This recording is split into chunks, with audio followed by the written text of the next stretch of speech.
right, so this is the part of the business that no one likes to talk about, but because Derek and I, the nature of our business and how we perform our social media, we wanted to cover this big topic, which is expenses.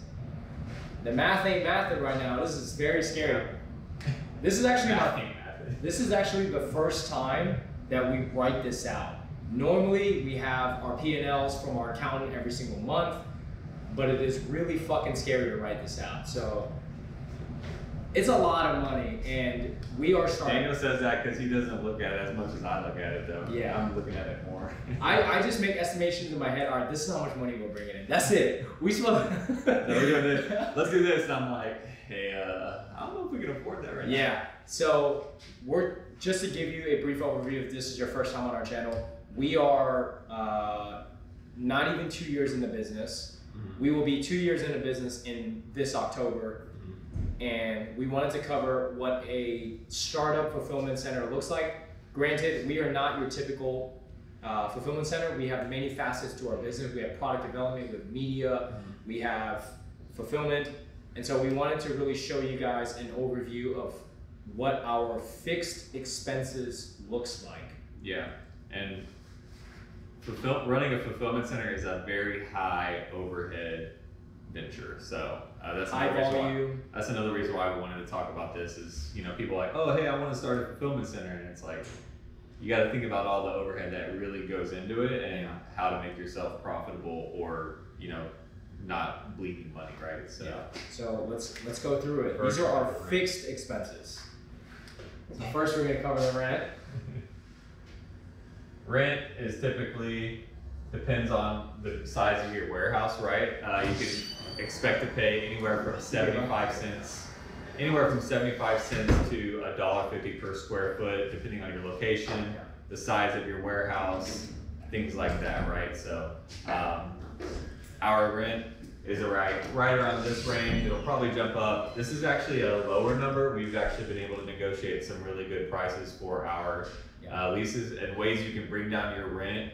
If you're looking for a warehouse, look for a sublease, because subleases, typically they're somebody who outgrew their space, they're still locked into their term, and they want to just get somebody in there to kind of offset that cost, so you can typically get a lower rate per square foot. So word of advice is to look into maybe doing a sublease before doing a lease. I don't know about new leases or new builds, if they're negotiate on those. I don't think they really do. Yeah, but 15,000 doll hairs every fucking month is a lot of money for a startup business, because you're talking about signing a multi-year lease. Mm-hmm. So if you obviously factor in how much money you spend a year, it is a lot. And the fact that a lot of people are always like, oh, I'd rather own than rent, you don't understand that if you actually own the building and things like that, and you're not charging yourself rent, your expenses will probably be a lot higher.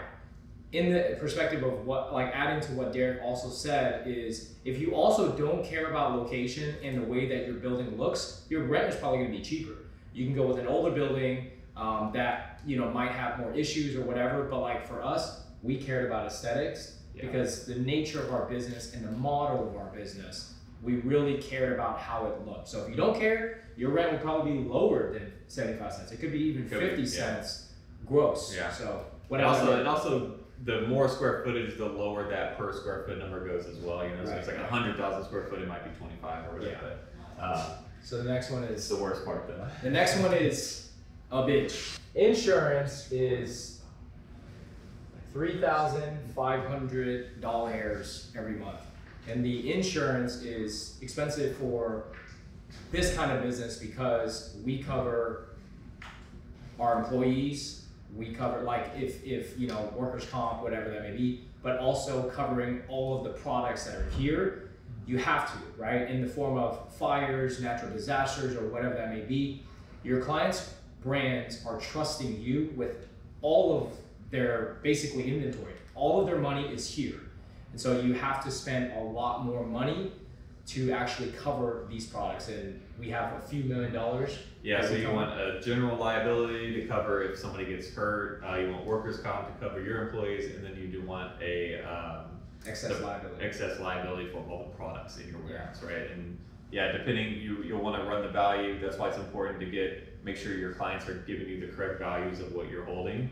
That way you can get the proper coverage, right? And a lot of fucking terms that I do not understand. All we tell insurance companies is cover this. Cover my products, cover my employees, and that's it.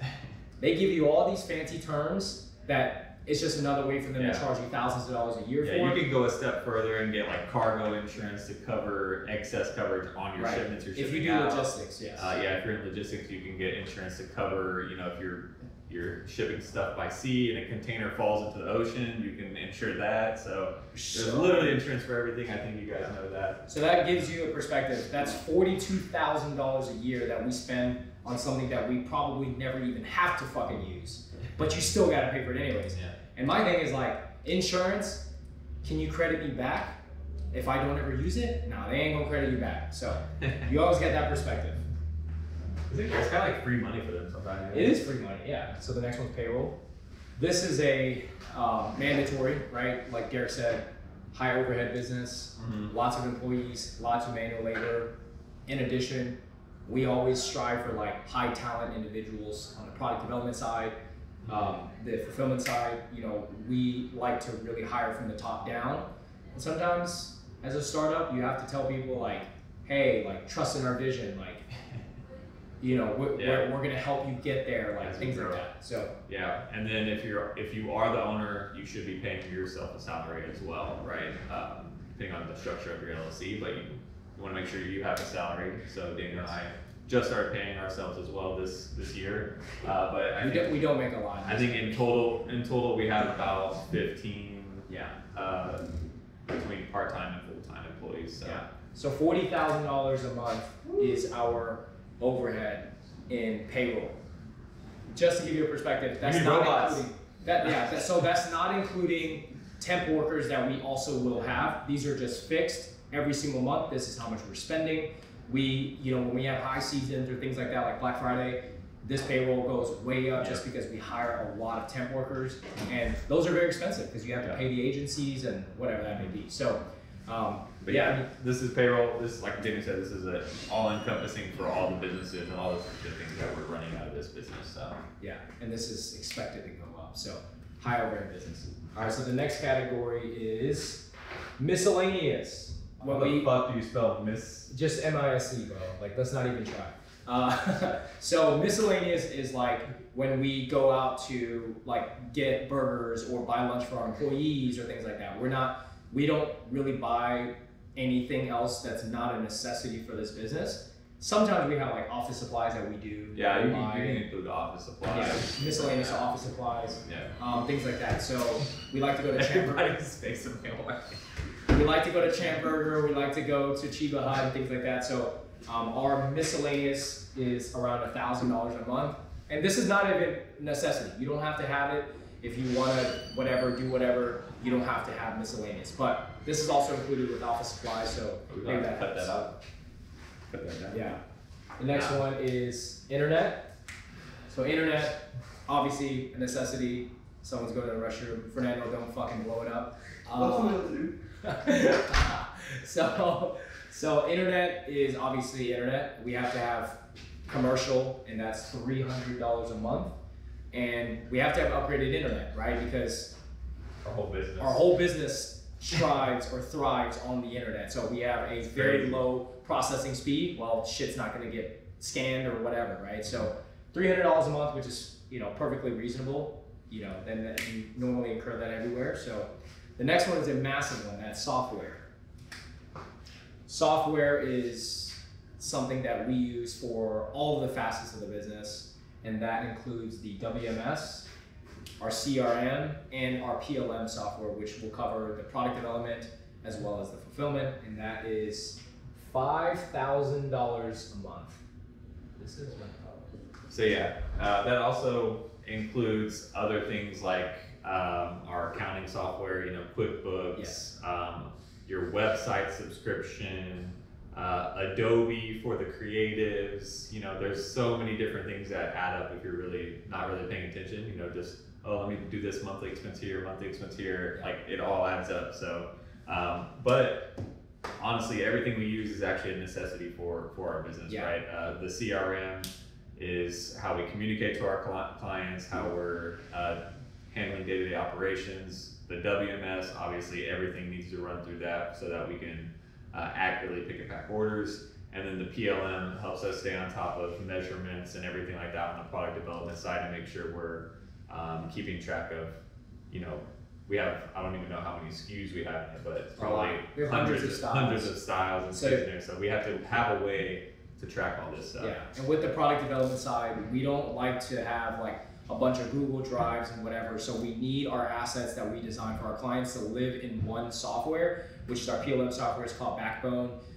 It has the tech packs, basically the technical designs, the measurements, the feedbacks, everything lives in that piece. And so when clients request these access or these assets from us, we have one place that we go to, we send it to them, it's all organized. It's also how we send all of the tech packs and feedbacks to our manufacturers. So we're trying to really narrow the scope of like how many different programs we use and if things are organized. And also like this makes us look way more professional than if we were to just use like Adobe Illustrator and Photoshop. So we really want to, you can create tech packs on these platforms, but it doesn't look established. And so $60,000 a year in software costs, which is a fuck ton. Like that's a lot, but it's a necessity. We have to have it. Need it. Can't operate without it. The next one is accounting and bookkeeping. This is what keeps us from suing each other. No, I'm just playing. But in the sense of, we talked about this in a previous video, when you're doing business with friends or doing business with anyone in general, whether you have a relationship with them or not, these types of things help keep sanity within the business because there's always one place to look at. What causes arguments in anything more than, in any relationship more than anything else is financials. And so when you're dealing with financials, especially with us, we have so much money moving in and out, all these transactions, you want to make sure you're hiring professionals to do this job. Derek and I, like, we may be able, we know the super basics, but all of these other things that kind of come with categorizing and expenses and taxes and filing, we have to hire professionals. So we have a bookkeeper and we have a CPA. There's two different categories that help keep our financials in order. Yeah, you really need to have those in order to have a good overview of how your business is performing. It needs to be done right on the tax sense, right? You need to make sure you're filing the appropriate taxes and not, you know, the IRS isn't auditing you for any reason. You know, you don't want any of that. And not to mention, if you are looking to bring on an investor or sell your business, you want your financials in order so that they can have a clear overview of how you're performing and what they're getting into. Yeah, in addition to that, like, our CPA has a dual role. She also serves as our tax planner. So as a business, you want to pay minimal taxes. I mean, straight up, right? You want to ride the fine line of legal, but then also like keeping as much money within your business. And it has to be 100% legit and legal, right? However, like the last thing you want to do is make $1 million and pay $400,000 in taxes. So how do you prevent these things from happening? You have a tax planner that meets with you maybe every quarter or whatever that may look like and say, hey, this is how much money you're making. This is how much taxes you'll probably be paying at the end of the year. In order to prevent this, I would recommend you buy machinery or whatever that may look like. These help our business grow internally while also minimizing the money that we give to Uncle Sam. So you have to really, and also they help you with your cash flow, right? Like, hey, you're not just buying stupid shit and it kills your cash flow and it kills the growth of your business. So you want to do things the right way, and especially like Derek was saying, like when you have outsiders coming in that want to buy your business or whatever, like you don't want them to have all these red flags and then it causes friction within the business partnership as well. So these things are super, super important. So $24,000 a year or $2,000 a month is how much we spend, which is, in my opinion, not bad, because if you're also paying hundreds of thousands of dollars in taxes versus paying $24,000 for someone that can help you save the money, well worth it for sure. Yeah, and you know, you get to a point in your business as you scale where you may need to bring this in-house. We chose to keep it with a firm, an outside firm, so that's why it's a little bit lower. Because you bring it in-house, it's a little bit more expensive. Yeah, and the last one is travel. travel? Yep. Travel has been a blessing for us as a business because Derek and I we pride ourselves in really hiring from the top down and trying to hire higher talent individuals so that we can really take ourselves away from the day-to-day super minute operations and focus on the overview of the business and growing the business. And so we are, due to the multifacets of our business, allowed or able to travel to these bigger scale clients that really can put us on the map. Yeah, and a lot of our travel is actually paid for through our points that we accumulate from our credit cards. So in the business of shipping, we have a lot of transactions. That's actually another expense, is the shipping expense, but it's an expense that our clients pay for, so it's not really a fixed cost for us. But we're able to build up a lot of points on our credit cards, and that's how we pay for pretty much every single trip that we've taken. However, that doesn't cover things like rental car, foods, and some other expenses that we may accumulate as we're traveling. So this expense would be a lot higher if we weren't paying for it with our points, but we've been able to bring it down. That's when we travel, right? This is just an average. We're not traveling every month, but lately we've been kind of traveling a bit more. We've had a lot of big meetings that we feel like we just need to be face to face for. Basically, investment travel opportunities. Yeah. I mean, and visiting somebody in person goes a lot longer way than just a video call. So we try to make it a point to do that, and we feel like it's really paid off in a lot of the ways. And with the specialty of our business, like always striving to promote through social media, our social media showing that we travel also helps with tax deduction. So everything that when we travel, if we spend dollars, it's tax deductible because we're showing it from a marketing perspective and it's traveling necessities for the business. So we're traveling to grow the business, not just traveling just to go skiing or whatever. We're trying to really, like China, when we went to China, basically 90% of the trip was covered through points, and then personal expenses, and that was it. So our manufacturing, we only spent like $2,000 for the whole China trip, which is crazy because we brought 6 people. 6 people to China, and we only spent $2,000. So if you strategically get the right cards and use it for the right purposes for your business, you'll minimize your actual spend. But our trip to China, when we came back, we had over 40 different product development calls. So it really helped us really just showcase what we do as a business. So everything we do in terms of social media is always strategic. And this is why we always put everything out there as much as possible so that people have an idea of what we do. One thing we did forget, power. We got to keep the lights on, right? So you can anticipate around $800 a month. For us, at least, it kind of depends on another thing. Depends on how big your warehouse is and how much power you're kind of using on a day-to-day basis. But which brings our estimated grand total for fixed expenses to be $69,100 per month, monthly. Yeah. If you times that by 12, we are spending $800. If I can open this shit. $829,200 a year. That takes away from our bottom line. So again, we are a startup business that's not even in business for 2 years right now. We've tried to optimize, especially with our professional services we hire. We try to optimize how much money we spend, what is a necessity versus just a luxury. $829,000 a year at this current run rate is what is a necessity for our business to run. We didn't even make that in the first year. Yeah, so what we also revenue-wise, this is not profit. This is not profit. This is expense. This is expenses. So we have to make at least $829,000 in profit per year just to cover our expenses, guys. So like if we made $829,000 that year, we net profit, we broke even this year. So just want to let you guys know, like we're trying to be as transparent as possible with you guys, and we hope you actually appreciate what we're doing. But we are not a fulfillment center that's doing $40,000, $50,000 orders a month right now. Yeah. We're doing under 20,000 orders a month right now. Obviously, we have product development that helps with a lot of the profitability aspect, but we just wanted to show you guys, this is our current run rate of expenses. What do you think? Estimated. I mean, it's pretty fucking close. It's pretty exact. It's pretty close. Yeah. It's a tough pill to swallow. It's but writing it all out and looking at it is like very scary. Damn, we gotta make that much money.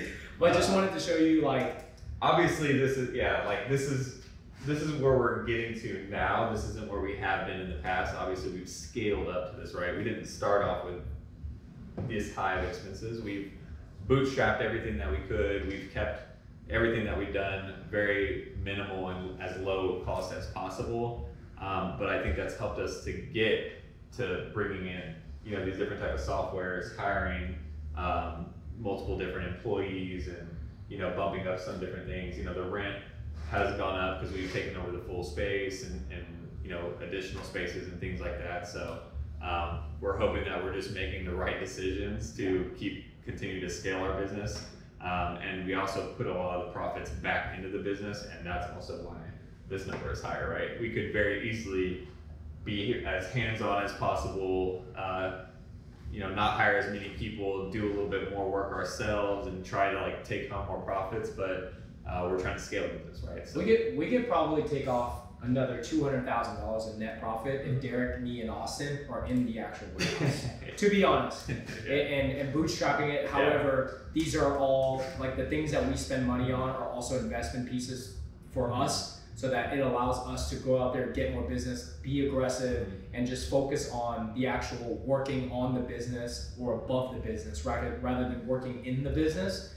We are trying to scale the business right now, and damn, bro, we're putting our shit out there, man. Yeah. Hopefully you guys, take it back. Is this the end of the video? Hopefully you guys enjoyed this video. Yeah.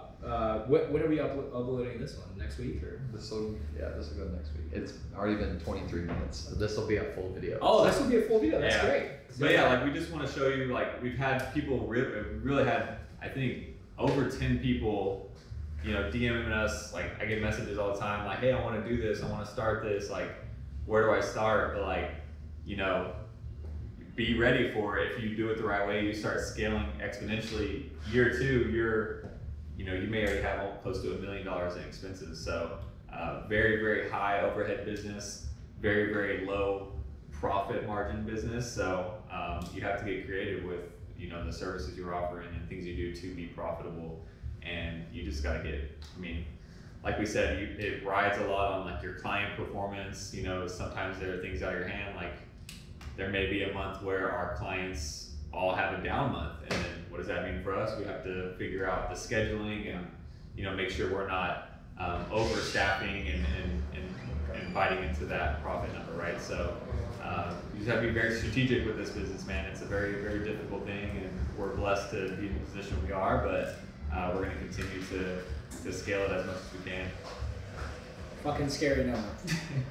Thank you guys for watching. Hopefully you guys enjoyed this video.